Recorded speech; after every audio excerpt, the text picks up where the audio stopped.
Antes de assistir esse vídeo, deixa o seu like aqui embaixo. Deixa seu joinha, por favor. Isso vai nos ajudar bastante. É um reconhecimento pelo nosso trabalho e vai ajudar muito o nosso canal a crescer, a fazer com que o YouTube leve os nossos vídeos ao máximo possível de pessoas. Gente, eu não assisto nenhum vídeo do YouTube sem deixar o meu like. Eu não assisto. A primeira coisa que eu faço antes de assistir um vídeo do YouTube é deixar o meu like em reconhecimento ao trabalho daquele profissional, ao tempo que ele dispensou para me trazer aquela informação importante. Então eu peço essa gentileza para vocês, deixa seu like aqui antes de começar a assistir o vídeo. Gente, para quem não me conhece, eu sou Rani Macedo, historiador e genealogista, e trago orientações para que você consiga encontrar os seus ancestrais, montar a sua árvore genealógica e também o seu processo de cidadania portuguesa pela via sefardita. Saiba que milhões e milhões de brasileiros descendem de judeus perseguidos pela Inquisição Portuguesa ou pelo Estado português, e isso lhes dá direito à cidadania portuguesa. Ainda dá tempo, a lei mudará em 1º de setembro de 2022, mas você ainda pode entrar com o seu processo e os benefícios da lei antiga. Então, para ajudá-los nesse processo, eu deixei aqui abaixo um material, especialmente os meus e-books, os meus cursos, que vão ajudá-lo consideravelmente a encontrar os seus ancestrais, a fazer essa ligação entre você e o judeu perseguido pela Inquisição, caso você descenda deles. Então, muitas pessoas já conseguiram encontrar o judeu, já conseguiram entrar com o processo de cidadania portuguesa com a ajuda do meu material que está aqui embaixo do vídeo. Não deixem de conferir. Gente, hoje eu trago para vocês um vídeo com dúvidas, com questionamentos, até mesmo com confusões que as pessoas fazem nos e-mails que eu recebo todos os dias aqui no Genealogia para Iniciantes. Então, é um vídeo bem esclarecedor. Vocês vão ver que muitas das suas dúvidas provavelmente vão estar aqui nesse vídeo. Vale a pena assistir até o final. Fiquem comigo até o final. É um vídeo muito importante. Eu tenho certeza que vai ajudá-los muito na sua jornada em busca dos seus ancestrais, em busca do judeu sefardita. Vamos para a tela do computador. Bem, meus amigos, então eu vou trazer para vocês aqui neste vídeo algumas dúvidas e algumas confusões que aparecem no meu e-mail todos os dias, né, sobre essa questão da cidadania portuguesa pela via sefardita. Tá certo? Então vamos para a primeira dúvida aqui, sem mais delongas.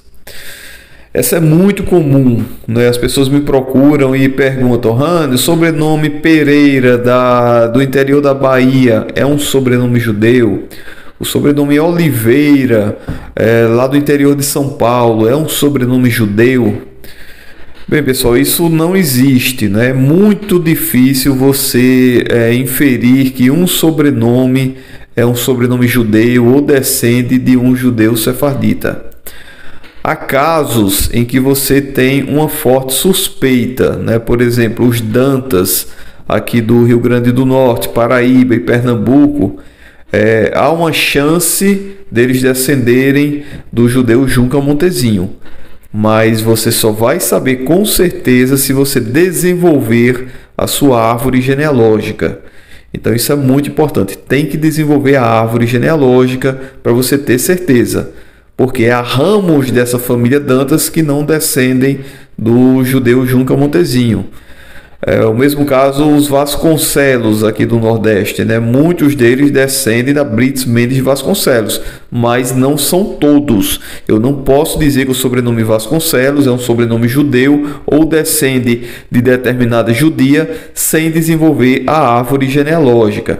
Os bicudos de São Paulo, né? Há uma chance deles serem descendentes do Antônio Bicudo Carneiro, que é um judeu certificado pela comunidade israelita, mas Eu não posso afirmar isso com certeza sem desenvolver a árvore genealógica. Então, o melhor caminho para saber se o seu sobrenome, se você descende de um judeu sefardita, é desenvolver a sua árvore genealógica. Até porque na sua árvore genealógica você vai encontrar centenas e centenas de sobrenomes diferentes.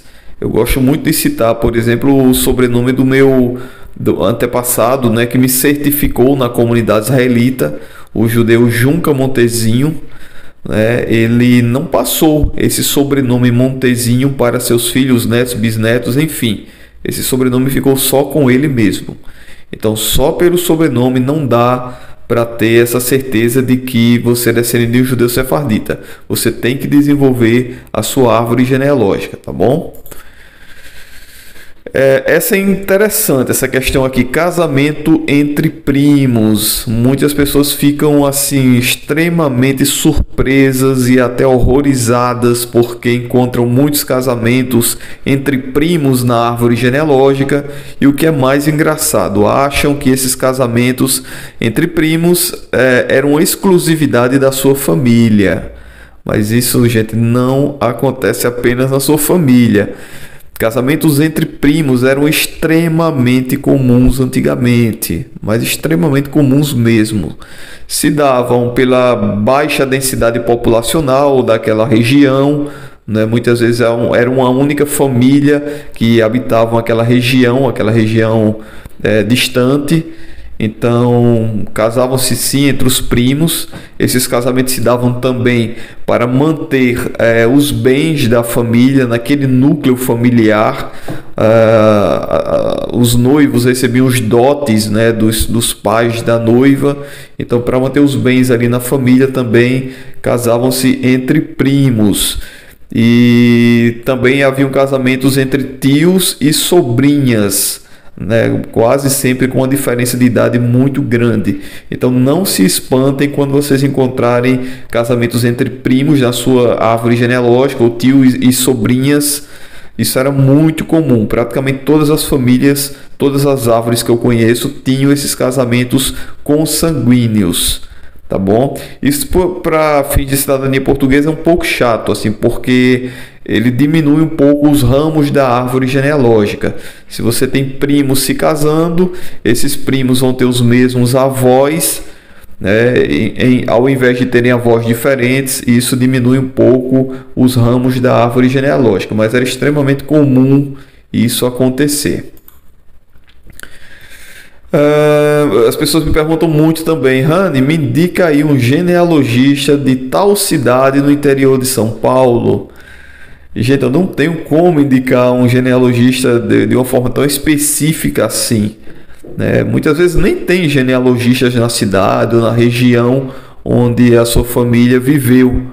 O que eu indico para as pessoas são genealogistas especialistas em determinadas regiões do país. Por exemplo, eu tenho amigos genealogistas que têm muita experiência no sul do país, nos estados do sul do país. Outros que têm muita experiência aqui no Nordeste. E outros que já têm muita experiência no estado de São Paulo especificamente, ou na região Sudeste. E tenho também contatos com grandes escritórios de genealogia que têm experiência no Brasil inteiro, que trabalham o Brasil inteiro, praticamente todos os estados. Tá certo? Então, de repente, um genealogista aqui do Rio Grande do Norte pode ser especialista em São Paulo. Eu, por exemplo, tenho a experiência de pesquisa em São Paulo e em Santa Catarina, por exemplo, no Paraná e no Rio Grande do Sul também, mesmo eu sendo aqui do Rio Grande do Norte.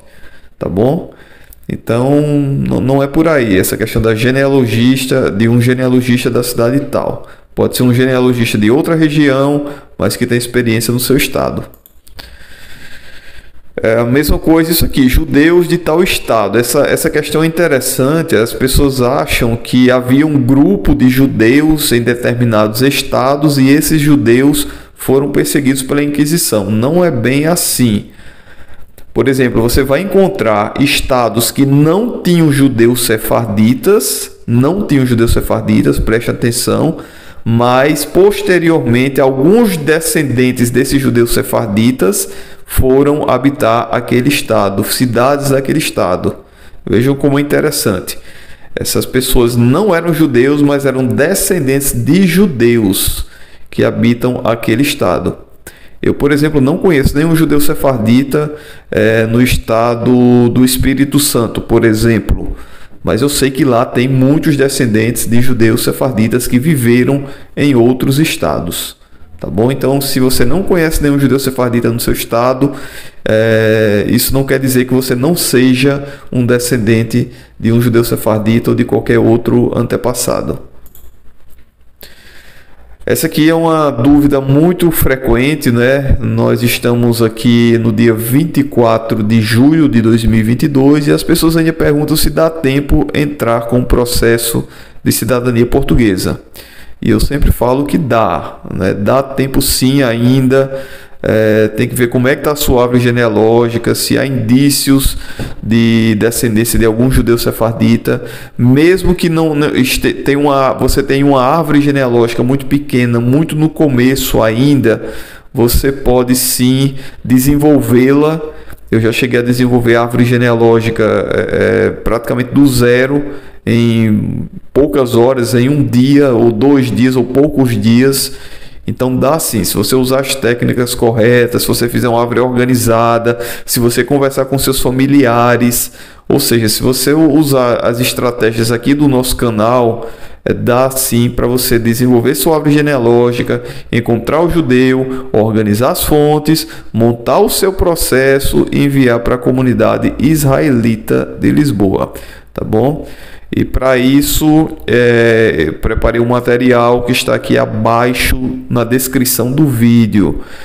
Gente, eu tenho muitos e muitos alunos que conseguiram montar o seu processo e conseguiram o seu certificado da comunidade israelita de Lisboa sozinhos, sem ajuda de genealogistas ou sem contratar advogados, sem gastar muito dinheiro com esses profissionais, apenas com material que eu preparei, que está aqui embaixo, os meus e-books e os meus cursos, principalmente o Guia Prático para a Cidadania Portuguesa pela Via Sefardita.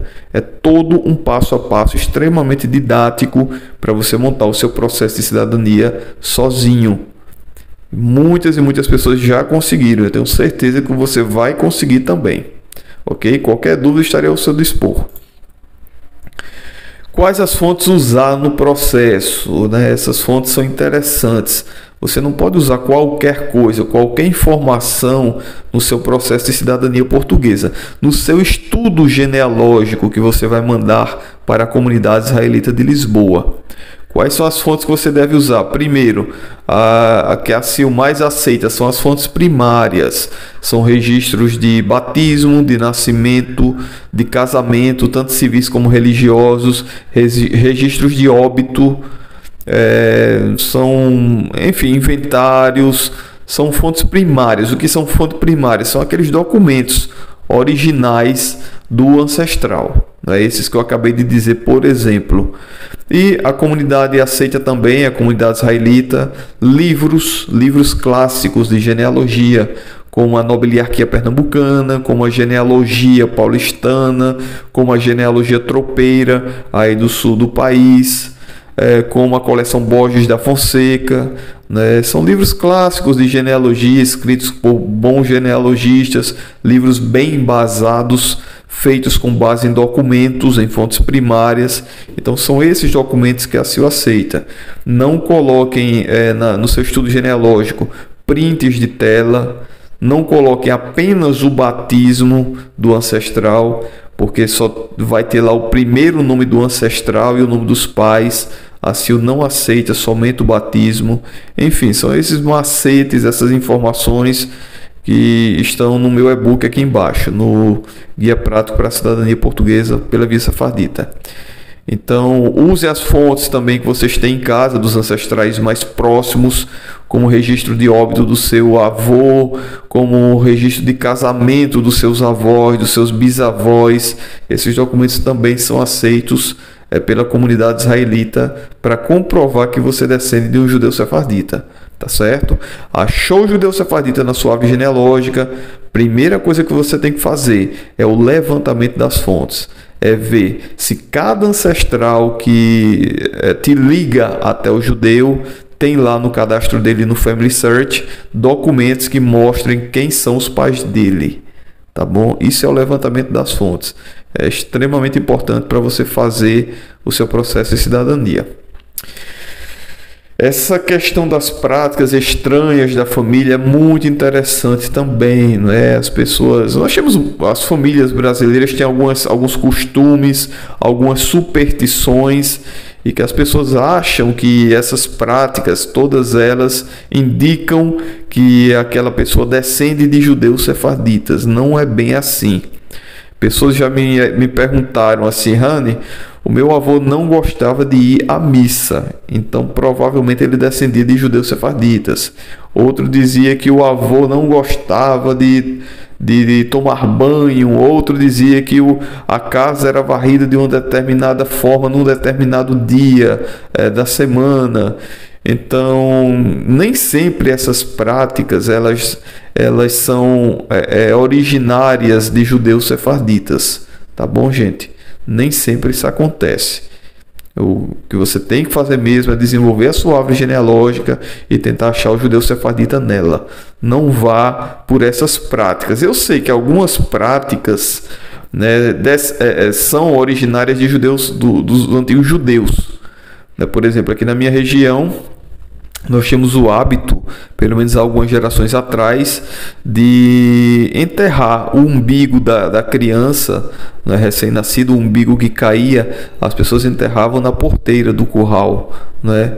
Então, muitos estudiosos falam que isso é uma prática judia, né? Mas não quer dizer que se meus pais exerçam essa prática, se meus pais enterraram o meu umbigo lá na porteira do curral, isso não significa que eu descendo de um judeu sefardita, porque é uma prática generalizada que toda aquela comunidade acabou adotando, né, e até mesmo aqueles que não são descendentes dos judeus sefarditas também adotaram, tá bom? Então nem sempre essas práticas querem dizer que vocês descendem de judeus sefarditas. Características físicas, isso é muito interessante também. As pessoas falam: Rani, os meus pais eram branquinhos, eram loirinhos, tinham um nariz grande, tinham uma testa grande, então por isso eles descendiam de judeus. Isso também não tem nada a ver, gente, absolutamente nada a ver. Características físicas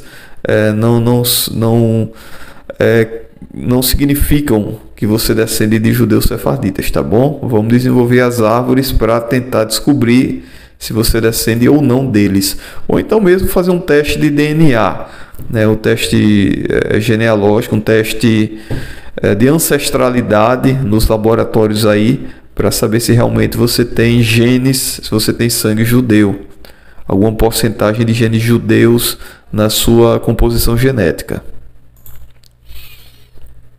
Isso aqui é interessante também, procurar um judeu em Portugal. As pessoas acham que os judeus sefarditas são todos portugueses, todos viveram em Portugal.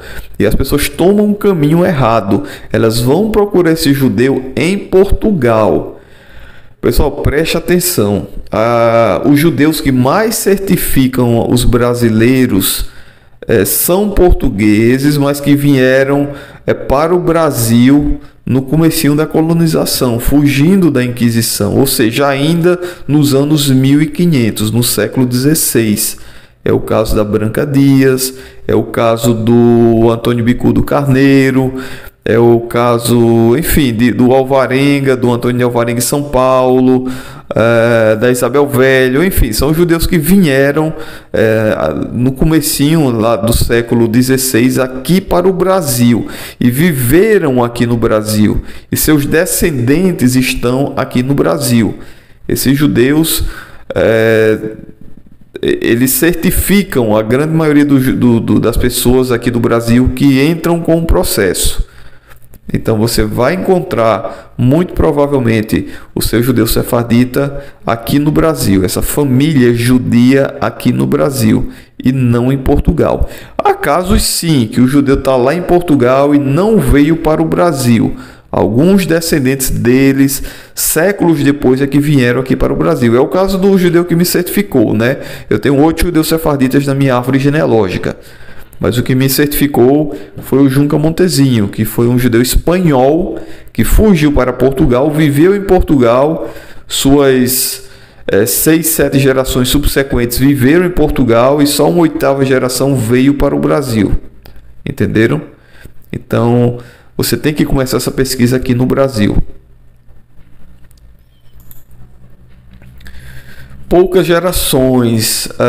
As pessoas acham que o bisavô era um judeu sefardita perseguido pela Inquisição. Isso é um erro crasso também. Geralmente você vai encontrar esses judeus sefarditas perseguidos pela Inquisição portuguesa ou pelo Estado português muitas gerações para trás, geralmente de 13 a 17 gerações. A grande maioria dos brasileiros que são certificados vão encontrar esse judeu sefardita entre 13 e 17 gerações para trás. Pelo menos a grande maioria dos processos que eu pego é assim, tá bom? A grande maioria mesmo. Então você não vai encontrar lá o judeu sefardita, seu bisavô, seu trisavô. São ancestrais mais remotos, ancestrais mais antigos, onde você vai encontrar esse judeu sefardita. Meus pais não sabem de nada, Rani. Meus pais não me dão informação, Rani. Você fica insistindo nessa conversa aí que eu tenho que procurar bater um papo com os meus pais, com os meus avós, com os meus primos, com os tios, mas eles não sabem de nada. Gente, você pode começar a sua árvore genealógica apenas com a sua identidade, apenas com o seu RG, ou apenas com a sua certidão de nascimento. Eu já desenvolvi árvores genealógicas do meu amigo Djair, aqui de Parelhas, no Rio Grande do Norte.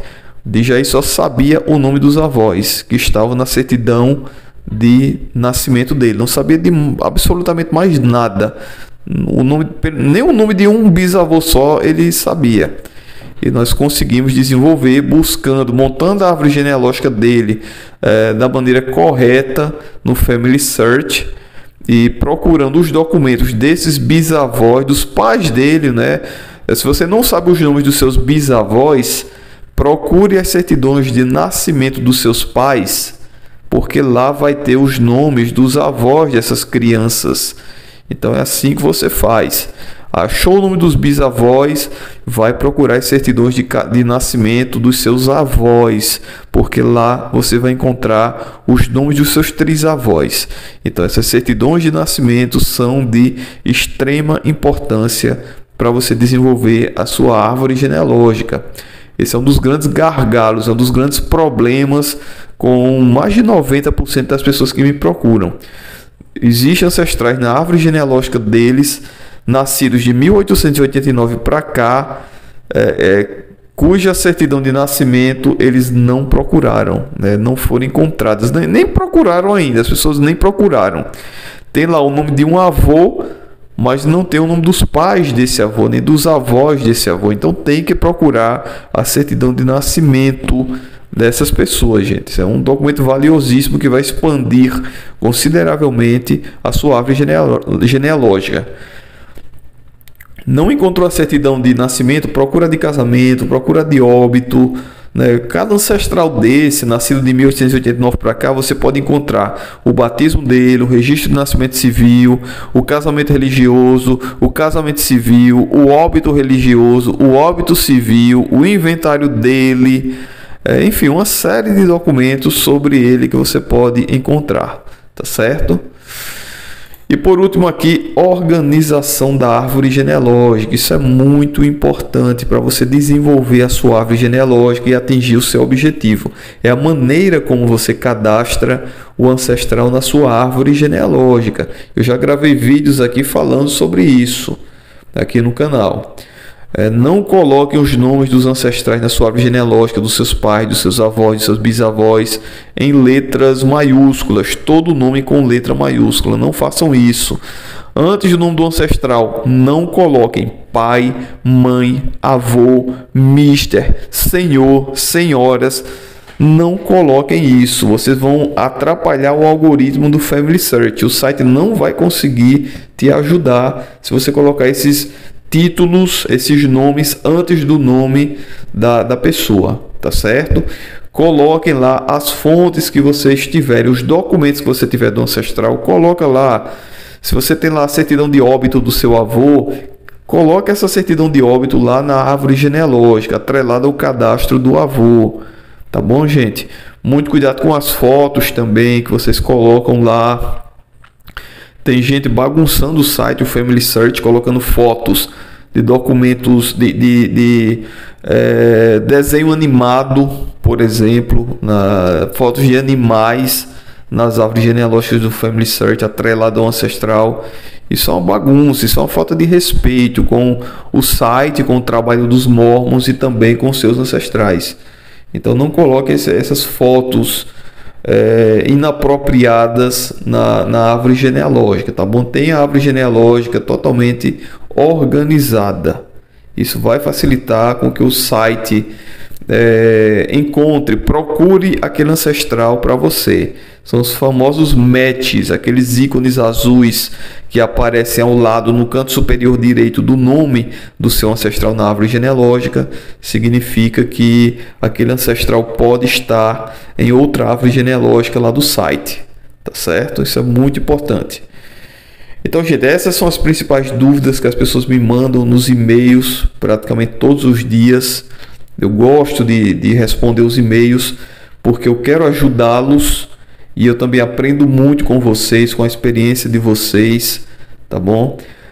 Então, quanto mais gente estiver pesquisando, buscando esses ancestrais, as histórias deles, montando a sua árvore genealógica, mais histórias incríveis, memórias vão ser resgatadas e mais a genealogia vai crescer e melhor vai ficar a pesquisa para todo mundo, tá bom? Estou ao dispor de vocês. O meu e-mail é o genealogiaparedenciantespro@gmail.com. Qualquer dúvida pode mandar para lá, para esse e-mail. Deixa a tua dúvida aqui embaixo do vídeo, seu feedback, o seu comentário, a sua experiência, pode deixar aqui abaixo do vídeo. Eu respondo na medida do possível, eu vou respondendo.